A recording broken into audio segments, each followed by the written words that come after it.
listening to this week's episode of Pre-Brawl, your prep show for the Tavern Brawl in Hearthstone, part of the Hearth Podcast.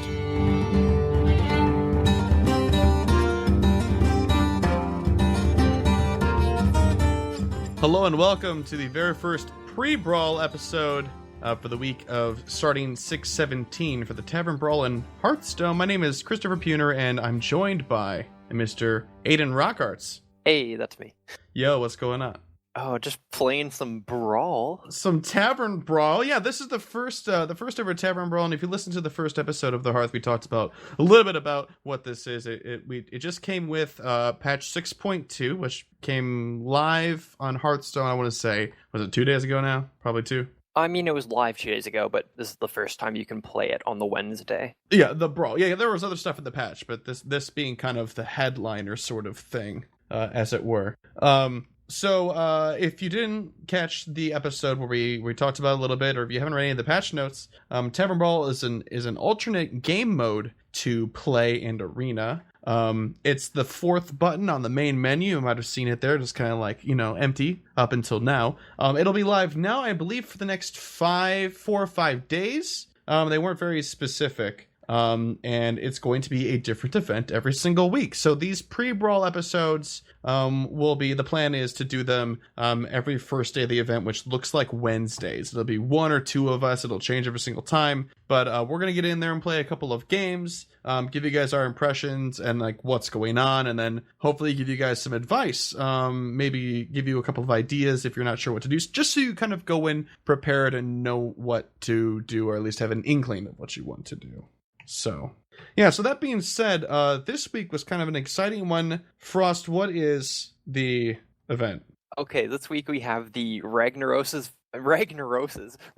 versus Nefarian battle. Honestly, a really cool idea. On Ragnaros starts out with 60 health. He has his hero power, which is Molten Rage, which he summons a 5/1 Magma Rager. And Nefarian is 30 health, 30 armor. His hero power is Wild Magic. He adds a random spell from any class to your hand, and it costs 0 mana. So it seems pretty balanced, just based off these stats and stuff like that. Nefarian also starts off with 5 mana, and Ragnaros starts off with 1. Which doesn't seem balanced, but I mean, oh well. Yeah, I mean, sure. And then we've also got Ragnaros starts with Sulfurous, which is a 2/6 weapon. 6. Right? Then once that is used up, once that weapon is destroyed, he changes his passive from Molten Rage to Die Insect, which is what we're used to when Ragnaros deals 8 damage to a random enemy. So I suppose the 5 mana thing is a way for them to try and like balance out the early weapon and then also the late game mega damage that's going on. Yeah, you really have to think of it as like so Ragnaros has his weapon, which has 6 durability, but as soon as he gets his Die Insect hero power, that is probably the best hero power, because doing 8 damage to a random enemy, if they play 1 minion, you have a 50-50 chance of killing it or doing 8 damage to their face.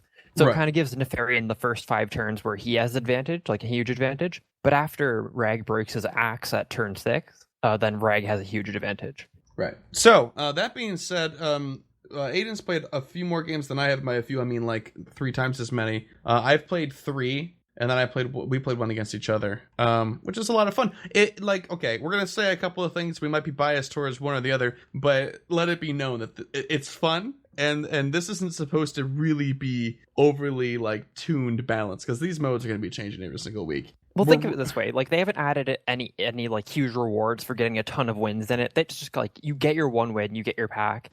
And then the way I'm looking at it is like you can play against your friends and have a ton of fun with these game modes. Yeah, it's really more for fun than competition, or high level competition play. So that being said, let's take a look at what's in some of these decks. Aidan, why don't you break down Ragnaros for me really quick? Okay, I'll go through each and every card because like they're all actually pretty interesting. Yeah. So he has Baron Geddon. Sorry, Chris, should I break down each card like what it is, or just go over the names? I mean, if it's kind of a unique card, maybe we should. Yeah. Or some of these can probably be just kind of glanced over too. Yeah. So Baron Geddon, we all know that. Corin Direbrew, sorry. Mm-hmm. Very interesting card, new to Tavern Brawl. He always wins brawls, and he adds a brawl to your hand. So that's kind of like a 9-mana combo. You play him, you get Brawl, you instantly clear their board. Kind of an interesting combo. He has Gar, which is a 4/6, 5-mana 4/6 that summons a 2/3 whenever he takes damage. Isn't he a 4/8? Oh my god, sorry. He is a 4/8. He's a 4/8, yeah. Then we have Vormag, who is a 50-mana 20/20. He costs 1 less for each damage your hero has taken. So once you reach 20 HP, then you can actually play him. And when you reach 10, he's free when you play Rag. You have High Justice Grimstone, who at the start of your turn, he summons a legendary minion. He's a 3-mana 4/5. Never going to actually get value out of him because he's never going to stay on the board. I had somebody get value out of him once in one of my games, but it was me who played him, and then they got the value out of him because they had that secret that summons a copy of it on their turn. And that was it. And then both of those cards were destroyed in the next turn, so it doesn't even matter. Yeah, it's just that card's never going to get crazy value. Yeah. Lucifron, a 4-mana 4/7. His battle cry is he casts Corruption on all other minions. Corruption makes the minions die at the beginning of your next turn. So you play this card, they get 1 turn with their minions, and then all their minions die. It's a board clear with some meat on him, pretty much. Yeah, usually you'll just play it, then they'll like trade all their minions into him. But I mean, either way, you're not taking damage to your face. You have Moria Bronzebeard, whose death rattle is summon Emperor Thorison. She's a 3-mana 4/3. You kind of just want her to die, so you get Emperor and Thorison. But you don't want her to die and then instantly have Emperor Thorison killed. So it's like, once again, it's very rare when you're going to get value off of her. But I mean, she is a very interesting card. You have 2 Molten Giants, 2 Flame Imps, 2 Fire Elementals, 2 Living Lavas. Now, this card is so important to have in your opening hand when you play Rag. It's a 2-mana 6/6 with Taunt. It kind of just stalls the game for those first couple turns until you can finally break your weapon.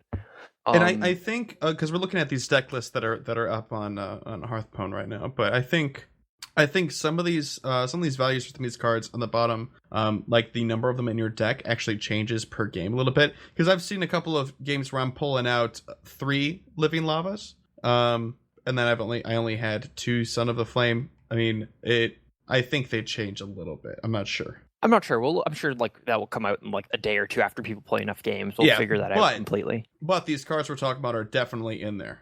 Yeah. And then we have the wonderful 3-mana Son of Flame, who his battle cries do 6 damage. He's a 6/3. Pretty strong card. Disgusting. Yeah, just once again, you're kind of using it to stall out.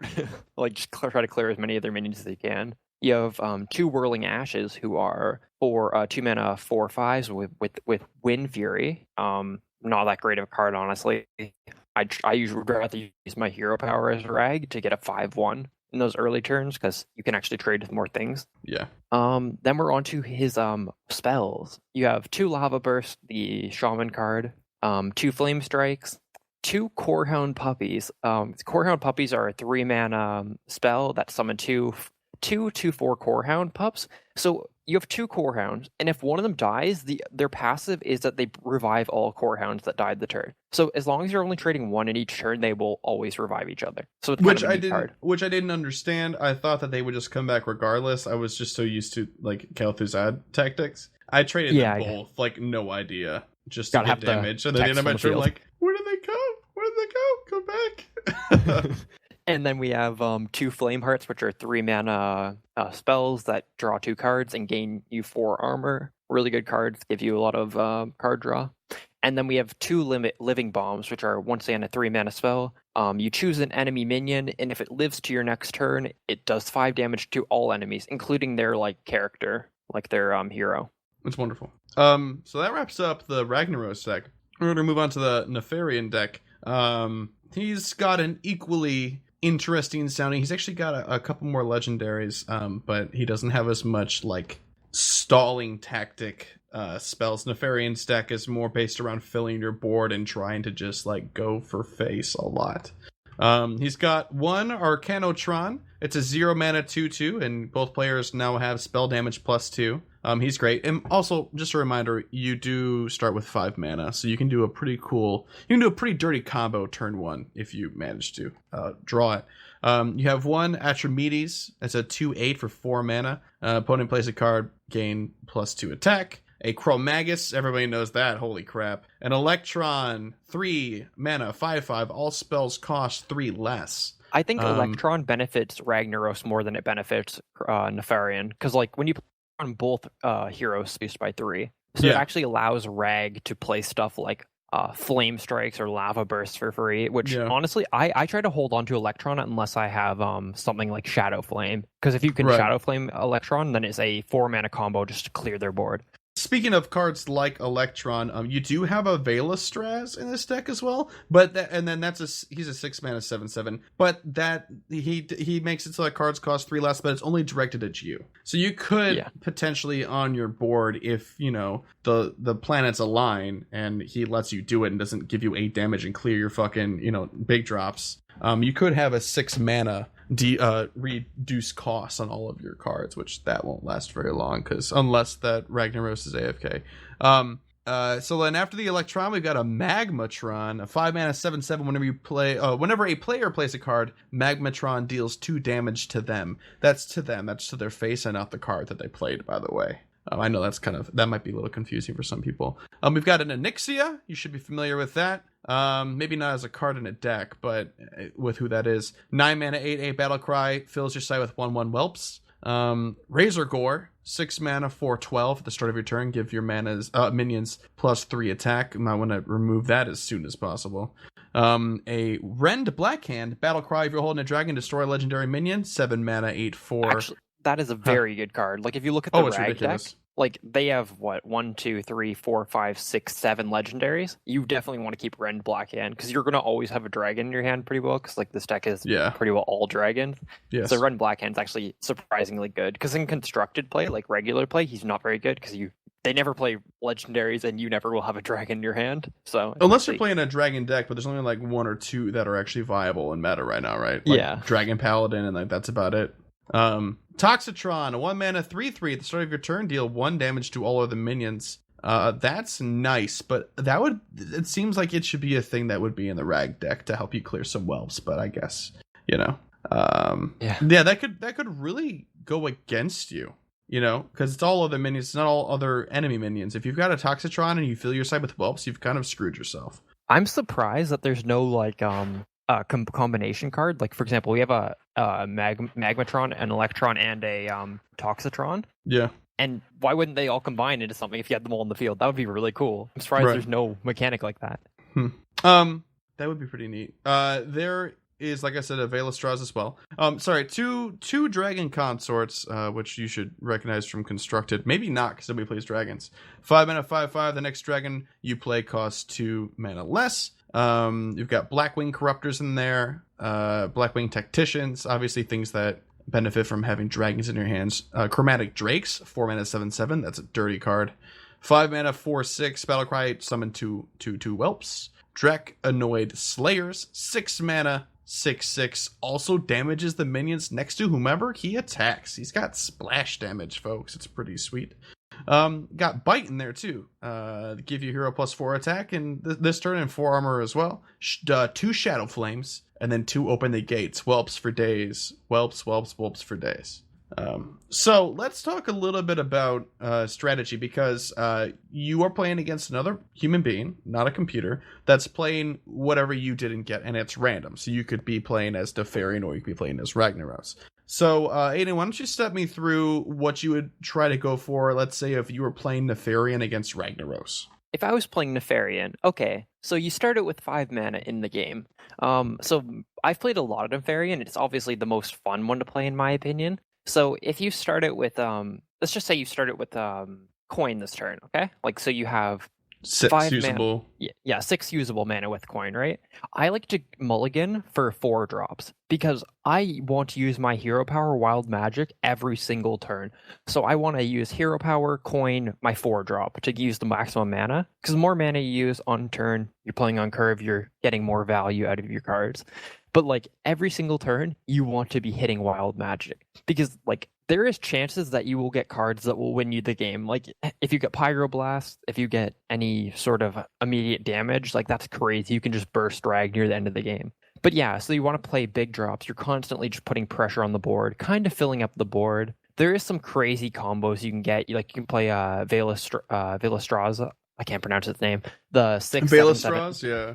Yeah, the 6 mana 7/7 dragon, which reduces your cards by 3, which is absolutely crazy. Like if you get that out on turn 6, like if you have that in your opening hand, play it. That completely opens up so many possibilities for you. But yeah, the whole idea of playing Nefarian is just you keep throwing out these big drops, you keep just clearing his board, put damage on his face.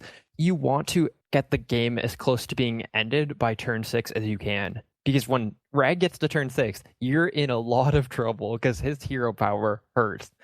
Yeah, there's a couple little cool combos that I mentioned before. Like you can play Electron, which reduces, which is your 3 mana 5/5. It reduces all spells by 3. You can play that, and then it makes your Shadow Flame cost 1.